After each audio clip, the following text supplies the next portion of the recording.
Mary join us. And without further ado, go ahead. All right. Well, thank you, Eric, for that introduction, and thanks everybody for having me. So I recently managed a successful knowledge management initiative, and adoption was key. So I wanted to take some of the tools that we used during that project and share them with you, and hopefully you can apply them to your knowledge management initiatives, whether they're the ones you're currently working on or ones you'll work on in the future. Right, just to give you an overview of this session, I'll start off with some learning objectives just to focus us on what the takeaways should be at the end of the session. And then I'll dive into the case study. So I want to provide you with some context into the actual project so that you can see the background around which some of the tools were applied. And what I'll do is dive deeper into the planning that we did for the project. And really it is a combination of several plans that combine into an adoption plan, and I think that they're all very critical and led to some increased adoption for the tool that we implemented. And then we'll save questions for the end. All right, so quickly, just with our objectives, I want to have you walk out of here really understanding the importance of adoption for any KM initiative. We spend a lot of time and energy and effort building, tools and programs to improve the knowledge management within our organizations or our client organizations. But sometimes we get to the end and realize that people either don't use them or they just continue to do things the way that they've always done things. And so understanding the importance of adoption for any KM initiative is absolutely critical.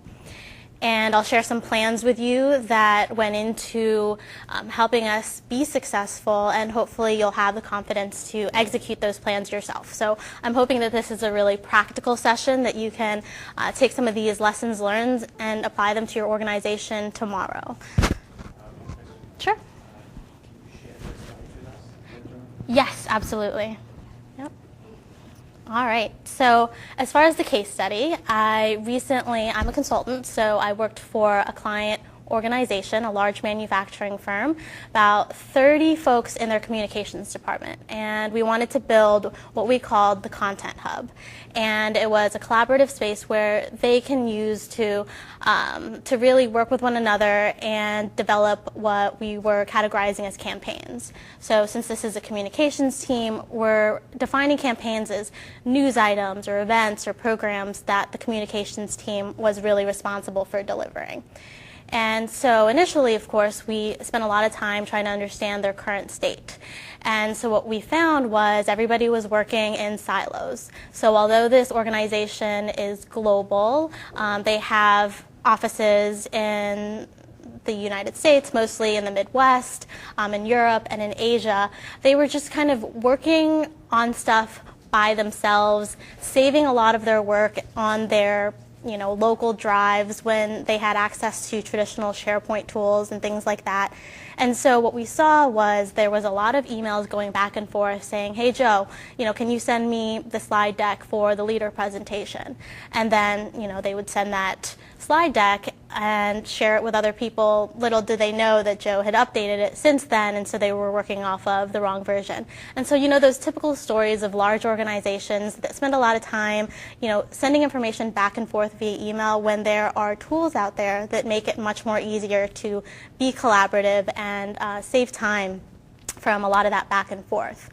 And so what they found was they were spending a lot of time working off of wrong versions and reconciling information. They were missing opportunities to collaborate. They were creating content, and sometimes they wrote it, sometimes they would get a copywriter, and so they would spend a lot of money on this stuff, digital assets that they would acquire, but then they weren't leveraging the opportunities to reuse them because sometimes they didn't even know those things existed. So what we wanted to do, the vision was to save their time from doing some of this back and forth and really make them into strategic partners within the organization, really help drive communications rather than just being order takers, like, publish this news article tomorrow. And so that was really the context in which we were working under. And so for me, I have a background in project management, both traditional and agile. So my approach is a balanced approach that takes the best out of both worlds and applies the aspects of them that would work best for that particular situation. And so what I'm going to advocate as far as adoption is really doing some upfront planning to help build your adoption strategy. And it's a combination of several plans.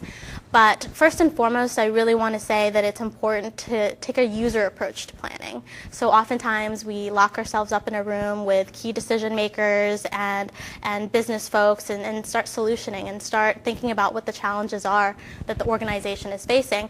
But oftentimes we don't involve the user enough. And when I say user, also think employee, whether it's a program that you're developing or a tool, those are interchangeable. But including them early on in the process is really going to help you increase adoption because they feel like they are a part of the process itself.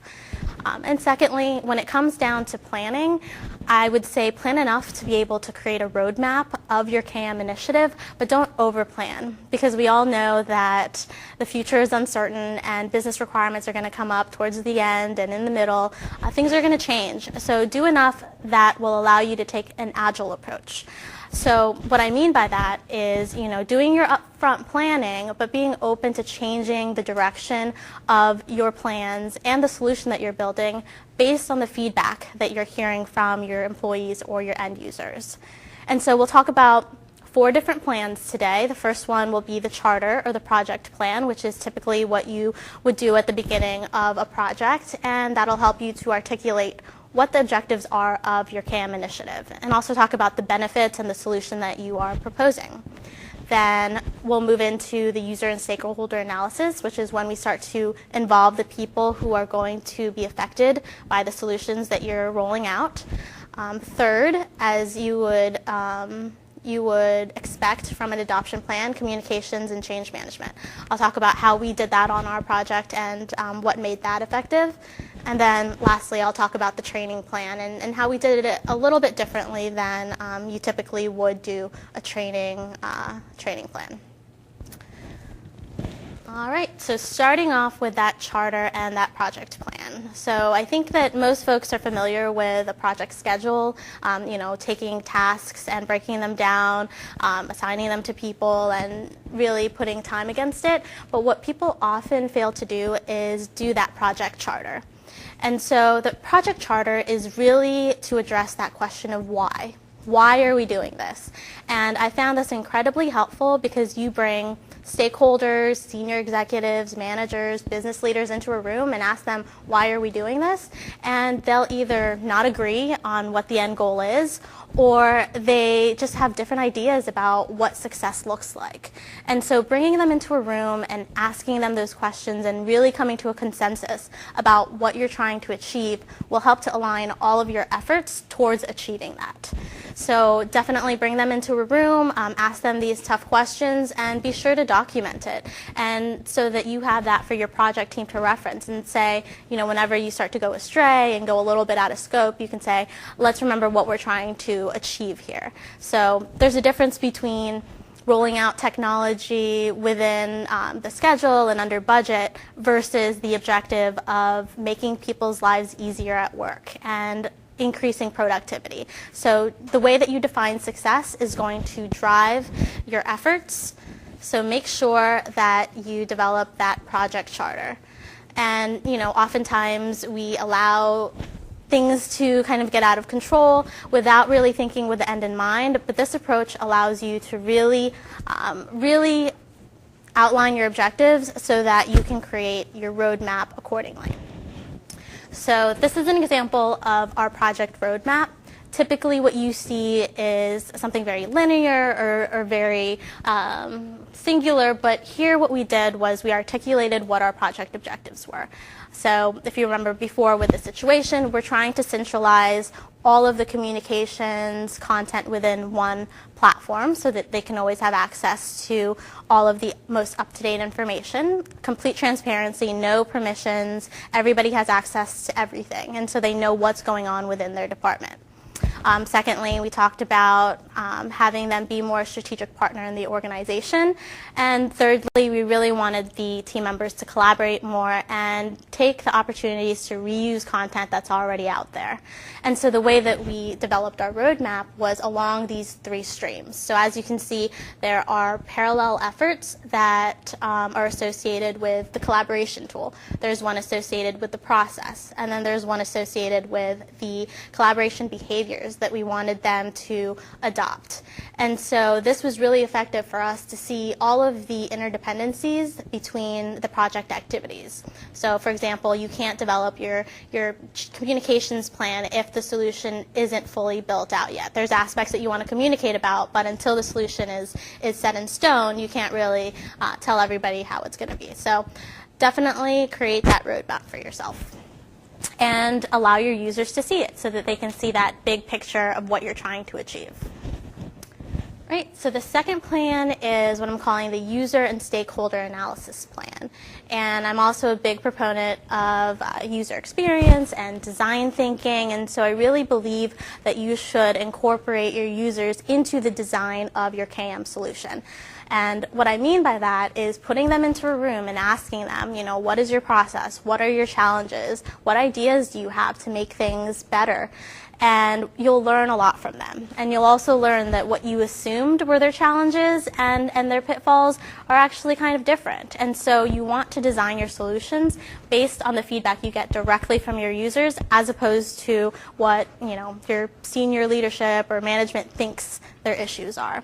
So sitting down with them and capturing the requirements and prioritizing their needs is going to be very important in ultimately having them adopt the solution that you've created. So I would say, put yourself in their shoes, live in their world when you're designing the solution, and really understand all of their pain points. Because once you roll out that KM solution, the features of that will hopefully align to what they said they needed and what their challenges were. Hopefully there's not misalignment there. And so for us, I'm a big fan of Excel spreadsheets. We used an Excel spreadsheet to capture the feedback that we received from users. So we had 3 different sessions.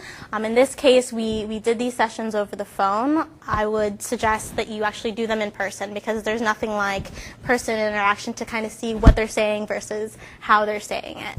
So capturing all of those requirements, whether it's technology or a program, and numbering them, categorizing them into groups that you can address with the solution, and also prioritizing them. So there's almost always never enough time to get everything done, but if you start with the highest priority items first, you'll have the biggest impact because you're actually focusing on the more important things first. Then elaborate your requirements, track them, get feedback, and know who said it. Because having that personal relationship with the people that you are implementing the solution for is going to help them feel like, okay, so I helped design the solution, I was heard, and so they are more likely going to be engaged with your solution if they feel like they have played an important role in creating it. Right. Third, you have your communications and change management plan. So when I think of communications, I often think change management go hand in hand with that. And so I was lucky enough on my team to have a communications lead and several knowledge management experts to really define the solution that we were going to create. And what was critical was that we had a very detailed communications plan. We talked about what key messages do we want to send, how do we want to send them, what channels are most effective, is it email, is it in a meeting, is it via Yammer on their social media feed. So we developed a calendar of all of these different messages that we were going to communicate to them about the tool. And we did not wait until the tool was rolled out to surprise them with what we've built. We put out videos to get them excited about the new solution. We took opportunities during monthly meetings for the team to talk about what was coming up with the Content Hub. We had senior leadership mention it during their quarterly meetings. Just making sure to take all of the appropriate opportunities to talk about what you're doing will ease the resistance to change once it actually arrives. And so you definitely want to make sure that you communicate, because oftentimes adoption or lack thereof is a result of people just not knowing what to expect in the future. And so they often make stuff up in their heads like, oh, okay, this is a new technology I have to learn. I have to spend time out of my very busy day to learn something that is super cumbersome. You know, it hasn't worked in the past, so I anticipate this won't work now.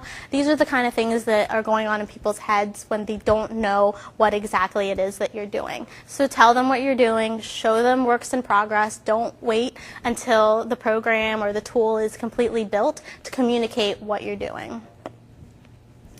And so for us, it was incredibly critical to have a communications plan just to outline what it is we wanted to communicate, who we wanted to communicate that to, whether it was a larger group or individuals.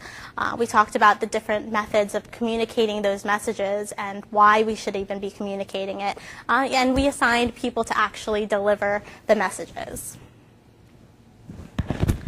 So along with that, we did encounter resistance to change for various reasons. And so as far as change management, I would say, you know, now that you've built this great relationship with the folks that are going to inherit your solution, talk to them about what their challenges are with adopting the new way of doing things. For some folks, they need the carrot and stick approach where you say, you know, senior leadership says this is how we have to do things. And some people operate that way.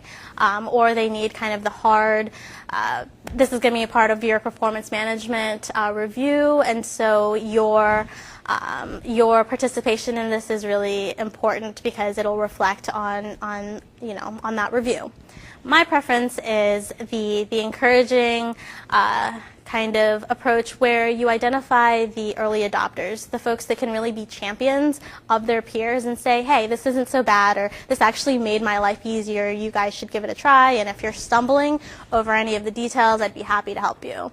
And then if you have some sort of social media within, or even a portal within your organization, positive reinforcement always helps. So whenever folks are demonstrating the behaviors that you want them to demonstrate, like sharing information, you want to say, you know, thank you for sharing that information on the Content Hub. It really helped this person understand what was going on and prepare them for the work that they have to do. So make sure it's authentic, but also recognize when people are doing the things that you designed the solution for.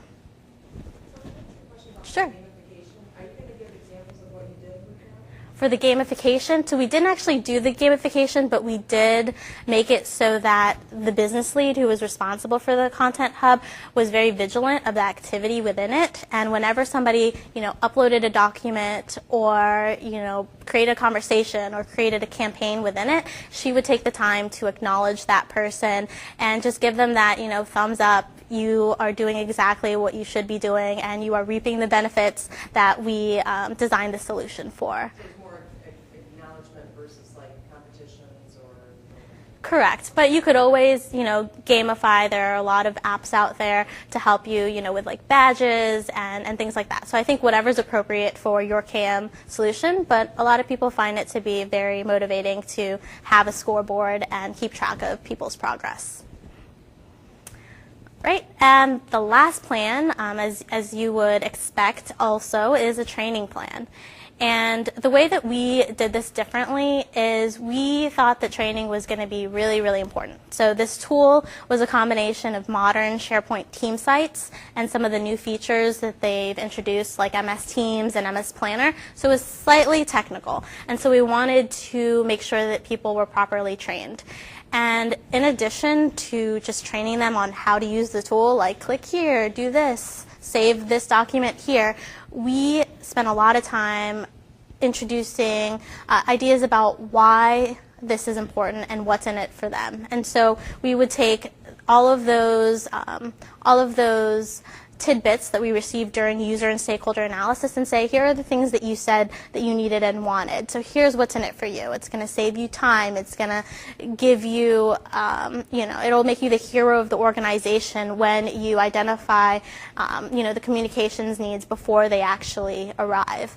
And so taking your training and doing a combination of here's how you participate in the program, or here's how you use the new tool, and matching that against the why we're doing it this way and what benefit it has directly on your work is going to make adoption a lot more successful.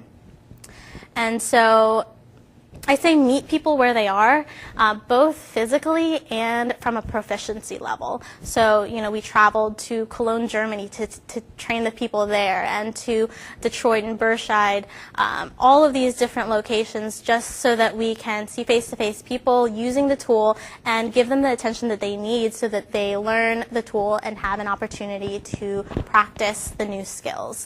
And we also took an Agile approach here in the sense that after each training, we took our takeaways and applied that to the following training. So we didn't just deliver the same training every single time. We got better at giving the end users what they needed to really learn and engage in the new technology, because we adapted the way that we applied the training. So meeting them where they are, I would also say, one of the helpful things that we did was a proficiency survey. People have varying levels of proficiency when it comes to tools like SharePoint, and so understanding, do they know the basics of uploading a document? Do they know version control? Because you don't want to dive right into the complex, this is how you collaborate and share the same file with the same person. You don't want to get to the advanced stuff before you've covered the basics. And if there are other needs, like for example, if you want senior leadership to champion your efforts, they have to actually know what it is that you've built. Now, are the VPs likely to go in and actually use the SharePoint site? Probably not. So having kind of a white glove training session to show them the benefits of it, so that when they say, hey everybody, this is something you should use, they're not just pulling that out of nowhere. They actually have seen it and they know what it involves. So for us, we developed various training resources. One of them that we found particularly helpful was a quick guide. So this quick guide reminded them of what their process was, how they categorized their content, the naming convention that we wanted them to use, how to create a campaign in the environment, and how to manage their files in a new way. It really was a learning lesson to edit a file directly on SharePoint and know that it's going to save, versus what people often do, which is download the file, update the file, and re-upload it. And so we really had to train them on those new skills, and we provided them with that in-person training, with the presentations, supplemented it with very detailed user guides, knowing that they probably will never read them, so we would create quick guides so that they can put it on their desk and they knew exactly what was expected of them. And of course, one-on-one support. For the folks who we couldn't visit in person, I did one-on-one training sessions with them, because you all know what happens when various people come onto a conference call. They will multitask. And so it was really important for me to have that one-on-one session with the individuals who needed it, just to know that we're focusing on the same thing at the same time. And I think that really helped with adoption. So it would be the folks who we couldn't reach in person because, say, they lived in China or Japan and that wasn't in the budget, or the folks who missed it because they just couldn't make any of the training sessions. And then lastly, the people who really needed additional support. There's everybody, or there's somebody in each organization that just needs a little bit of extra support in learning technology. And so to give them the confidence to do that, spending that one-on-one time really, really helped. So, yep. Right, so just to summarize here, when you have adoption in mind, which you should if you are managing or leading a CAM initiative, spend that time in the forefront setting your objectives and know what it is that you're aiming for, so that everything that you do, all of your team's efforts are really focused on those end results and those outcomes. Second, involve the people who will be impacted by the change that you are introducing. Make sure that you understand what it is that they need and what they would benefit from. And sometimes it's really, spending a lot of time outside of meetings, just understanding how their day-to-day works. And then third, communicate your progress to ease the transition. Over-communicate, because people will make up stories in their head about, what's going on if you don't tell them, what it is that you're working on and how it's going to impact their work. And then fourth, train thoroughly and provide compelling value propositions. Don't just tell them how to do it, tell them why they should do it. And then, of course, nobody likes the project that never ends, so make sure that your project has a beginning and an end, but also make sure it has mechanisms to continuously improve. So in our situation, we created a form that the employees could use and fill out and say, you know, do you have any suggestions for improving either the process or the tool? What challenges are you facing? And those messages went directly to the person responsible for the content hub. And in that case, you know, they didn't just create the solution, put it out there into the world and forget about it. They continued to really nurture it and make sure that it was continuing to meet everybody's needs. Enterprise Knowledge, we have a monthly newsletter, and our last theme was adoption. So if you're interested in this topic and want to see adoption from a lot of different perspectives, you know, like metrics, for example, how do you measure adoption? Definitely check out the website and sign up for our newsletter. And of course, I'm always available in case anybody has. Yes, enterprise-knowledge.com. Lots of great resources on there. All right, and so that is it for the presentation. If anybody has any questions, I'd be happy to answer them. All right, Beth, I think you had a question? Can you tell us who the client was? Sure, I guess if it stays in here. So it was a spinoff of Johnson Controls, so if you guys are familiar with them. So manufacturing, yeah. Anything else?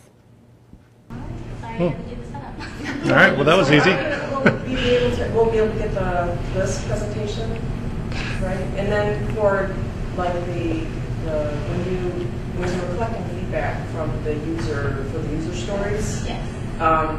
Did you ask a very specific set of questions? Did you just have open forums, multiple ways? Because I'm doing it right now actually for our knowledge base as well. Yeah, absolutely. I think open-ended questions are definitely really important, and they really should just focus on, you know, what does your process look like now? Where are your challenges? And having them go really deep into what those challenges are, because when you start to design the solution, oftentimes it can be a miss. You know, just because you create, you know, a collaborative space where people can save their content doesn't necessarily mean people will use it. And so really understanding beyond just their process and the tools, what it is that they're facing. So for example, for us, there were some people who didn't want to be transparent with their information. They're like, I don't see why my work it can be helpful to other people, and it takes me extra time to post it up on the Content Hub. And so addressing those deep issues are super important. Well, we tried to give them use cases where their content actually would be helpful. So we would say, okay, so you're responsible for public relations. You're putting, you know, content out there for the public, right? Now, somebody over here in Detroit might want to do a social campaign around this, but if they don't know that you're doing that or that it's coming up, they're starting from scratch, and it's often too late. Like, you've already put out the news article. You know, social is one of those things that needs to be, like, you know, appropriately timed. And so then they started to see, okay, the connections between the work that they do and the work that other people do. And then I would also say the way that you've always done things isn't the way that you should always do things. Yeah, like you've said you want it to be strategic. If you want to be more strategic, you have to collaborate with other people and talk about opportunities to really kind of create news sometimes or create content that's going to drive organizational change. So for the Sure. For the importance of acknowledgments, did you, in your communication plan, identify the people who needed to publicly acknowledge work, or did that just sort of happen on its own with some leaders who were already engaged? How did you nurture that, I guess? It's identifying those people who were early adopters and even encouraging the people who encouraged other people, right? So I would sometimes have people on the call saying, oh my gosh, this is great. This is really going to make my job easier. And so identifying those people who were excited about it and then having them demonstrate the behavior that they want other people to see. So this was, I don't know if you guys are familiar with MS Teams and MS Planner, but it's got kind of a conversations piece to it where you can chat with everybody and you can like something. And so when somebody shares, you know, a document, liking it, really those little things make a difference because people see that, okay, I'm doing the right thing here. So it was a combination of organic acknowledgments on Facebook and other places, so they expect it. Exactly. Everybody likes a like. How many links do we have? Yeah. Yes, Tony. But, so this is a large decentralized organization, and oftentimes you have in these offices people who kind of manage them as like their own little fiefdom, which they're like, this is how I do this here. Yes.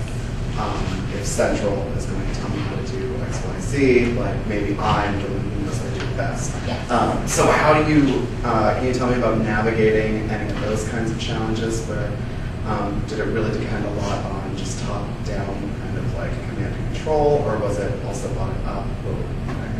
Unfortunately, in this case, it was top-down. I mean, I always like the whole like organic, from the bottom up, everybody doing kind of grassroots change. But in this case, because they were so global, they needed their senior vice president to advocate this and say this is the new way of doing things. And it's a continuous challenge, you know, especially when people are, you know, overseas. You can't really control, you know, how they do things, especially on a different time zone and a different culture. But having that senior leadership buy-in is super critical. And that was one of the lessons we learned, is we should have brought them in a lot sooner to continue to, you know, send this message that this is the new way of doing things and we agree with the new way of doing things. So at the very least, you should try it. So that was really important. To your knowledge, do you know how they are tracking proper usage of?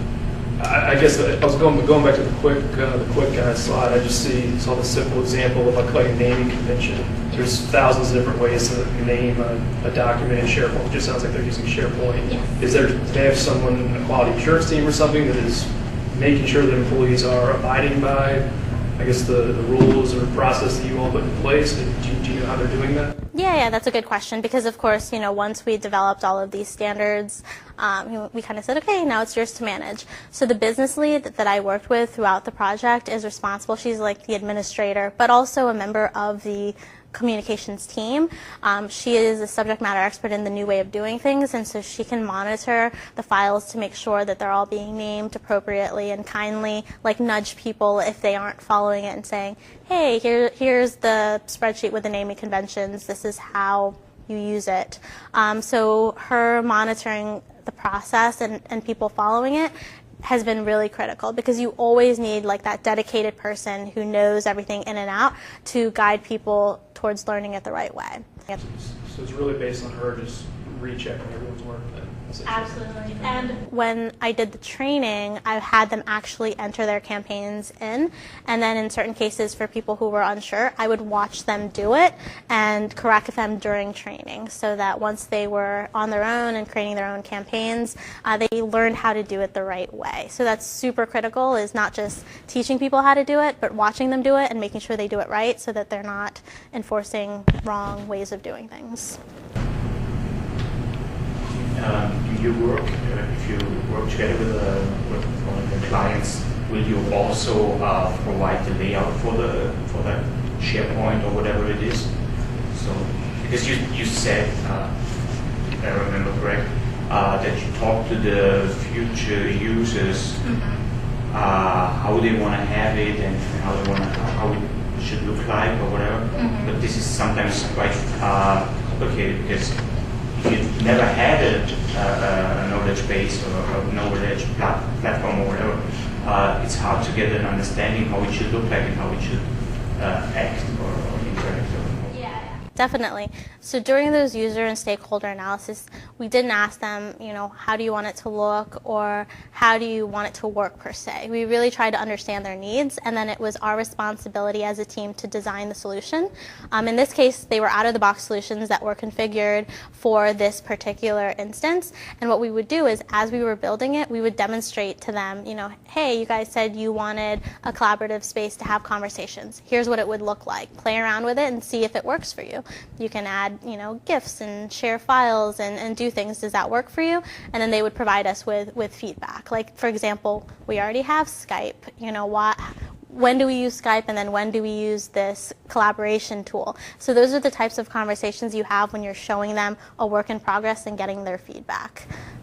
So it could be also kind of an improvement project where you come to a client and collect all the different tools they have and try to bring them together or improve one or the other tools?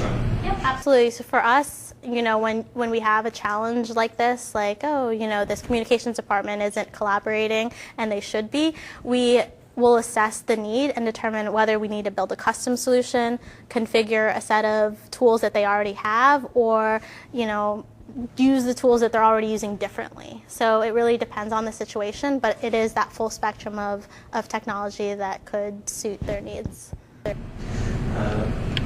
Another question.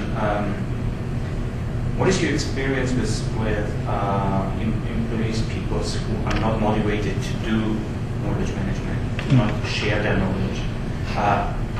Do you have an experience how there are always people like that in a company, I'm pretty sure. So do you know how many these are, and how you can, have you experienced with handle that, to motivate them? Do you have? Of course, people are always afraid to share knowledge, and actually, if you check out the site, the CEO Zach writes a really great blog about why people fail to share knowledge, and a lot of it has to do with being afraid of losing their job, or people seeing that they don't really do so much. So there's various reasons why people don't share knowledge, and in that article he gives really good examples for how to resolve it, and it's on a case-by-case basis. So when people don't want to share knowledge, it's not often the same reason for every person, so you have to customize your approach depending on what it is that they are dealing with.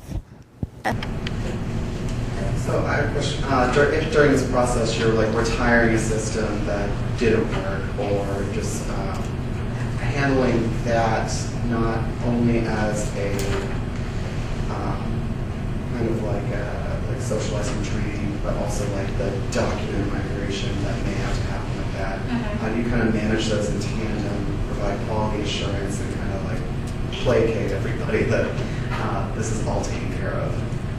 So that part was not taken care of because it was a little bit out of scope of what we were doing, but they did use SharePoint as their communications site, and so part of this was separating their content, campaign-related content, things that were tied to a news event or program, and then leaving everything else behind. But in doing so, they were also actually, why don't we just have one platform? Because it's really hard to tell what goes into what and where to draw the line.